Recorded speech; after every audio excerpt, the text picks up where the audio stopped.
You mentioned earlier feminism, and I think it's really important to talk about this because whether it be first, second, or third wave feminism, and those were very different, obviously. Talk to us a little bit about the impact, and has that helped women or hurt women? Of course, I have my own thoughts on that, but Well, I mean, you're going to get a different answer depending on who you ask, but my opinion is I don't think it's helped women. I think it's hurt society. yeah, I think it's now convinced, like it's at the stage where it's not really for equality. I don't think you'd find anybody out there that would argue that women can't do or have anything that men have today. yeah, As far as job opportunity, I mean, there's a big push to get, women into boardrooms as CEOs and members, of these types of levels, but there's no push to get women onto oil rigs, coal mines, and on garbage trucks. yeah, So it's kind of selective. It's kind of like an a la carte menu, right. which sort of turns it into a supremacy movement at this point is the way that it's going, where it actually kind of aims to have women dislike men, not see them as peers, not want to be their equals, but actually want to push them down. And you've got a legal system that sort of complies with that with family law. You have a legal system that complies with that with, the whole hashtag Me Too era. So there's a lot of things, there's a lot of moving parts with these mechanisms. So, I mean, like we can go down that rabbit hole. It just depends on how far you want to take your audience in that one, my friend. Yeah, yeah, no, exactly. But interestingly, it seems like it has created a lot of lonely people and a culture that is just more and more detached. You talk about the government's role, and some people say the government is the new husband. And The government is the head of the household now. yeah, There used to be a time where the man was the head of the household and he had responsibility to his family along with authority. Today, if you're a married man, you still have responsibility to the family financially, obviously, but you don't have any authority anymore. The government and the woman is now the head of the household. So that's just the way that things are today, and that's just the direction that we've pushed in based on all the decisions that we made and where we've gone with it all. so if we layer into that the impact of social media, Mhm. uh, Instagram is the new boyfriend, but not really. It's sort of this attention reward, dopamine reward system. And this is much different for women than it is for men Mhm. because, uh, you know, if men post a picture on Instagram, they're not going to get 5,000 comments. Oh, you're Right. beautiful, you're handsome, whatever, right? Mhm. It just doesn't work the same way between the genders, does it? It doesn't. And it's actually interesting because I noticed this a while ago. So I'm going to pick up my phone here. And the way that men use social media and Instagram is they'll take their phone and be like, oh, there's a nice car. Let me take a picture of that. Or there's a nice canyon over there. Let me take a picture of that. But women, on the other hand, they take the phone and they do it and they use it like this, Yeah. right? Because they're pointing the camera that way. So, women use it for validation and to get attention. Um, it's an addiction for a lot of women. For guys, I think they're more addicted to competitive areas like on video games. They're not so concerned with getting likes based on their latest selfie picture, whereas that seems to be the case for women. So it's used very, very differently, between the different sexes. I remember being at a conference about 20 years ago when the job boards were gaining popularity, and Monster.com was the big job board back Mhm. then, right? And the talk was about how every employee now on LinkedIn, of course, basically is always up for grabs. Their resume is always online. They're always available for hire, Mhm. and now that's become that way where particularly women, because the genders act very differently in the way they engage with social media, are always available. And in the entrepreneurship world, you and I'm sure both, I'm sure about the software called ClickFunnels, right? Mhm. It's a funnel building software, and that's how you do sales, through a sales funnel. Mhm. And Instagram is essentially a sales funnel. Mhm. And it's like, can anyone even be in a relationship anymore?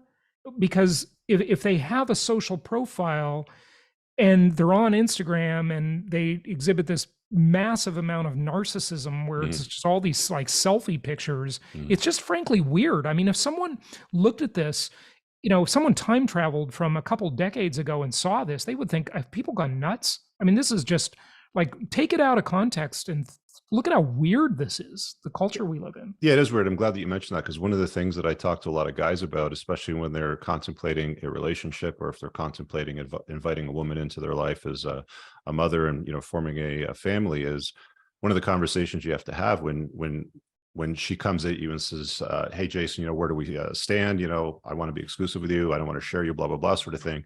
That's the point where you need to take a look at her social presence. And if she's the kind of gal that has a Instagram and she posts selfies, provocative selfies, of herself on a very regular basis on a public social media site, you have to have that conversation and say, look, I dig your vibe too, but I don't get into relationships with women that behave this way. So if you want to be with me, this is something that you're going to have to give up. And that's a choice that she'll have to make. If she sees him as her hypergamous best option, if she sees him as the guy that she wants to be with, then she'll abandon that. If she doesn't, then she'll probably push back and say something like, oh, you're controlling. Why are you jealous? That's whatever, right? So yeah, it's an interesting time, and it's a conversation our parents certainly didn't have to have with our mothers. Yeah, no question about it. Explain hypergamy, if you would. Yeah, it's just it's a feature of women's dating strategy. It's not a bug. It's something that evolutionary psychology has discussed for decades now. And all that it really means is that women prefer to settle for men of greater value than themselves. So women date across and up on the socioeconomic hierarchy, which is why you'll see Kevin, who's the VP of the accounting department at a large company, marry a woman that might be a $45,000 a year hairdresser. It's pretty common. It's actually one of the things that my divorce lawyer brought to my attention well over a decade ago when we were having our conversations. And, he did mention that it's very, very, very rare that he sees divorce cases where Mr. makes less money than Mrs. Right. Mr. is always, the guy that's usually got a higher ranking job, and she's making a lot less money, doesn't have the same skill set, but that's because women marry across and up. And I said that's a feature, not a bug, because women have always been that way, because if they weren't that way, then their offspring wouldn't have a very good chance to survive. You go back 1,000 years, if she made a mate choice and got pregnant by the loser of the tribe, who didn't have any resources, who couldn't hunt, who couldn't provide, who couldn't protect the family, it would spell certain death. So that still happens today, but it looks a little bit different in the sexual marketplace, because women don't really need protection. There's the police force, there's the military. Women don't really need a man for money because they can go to work.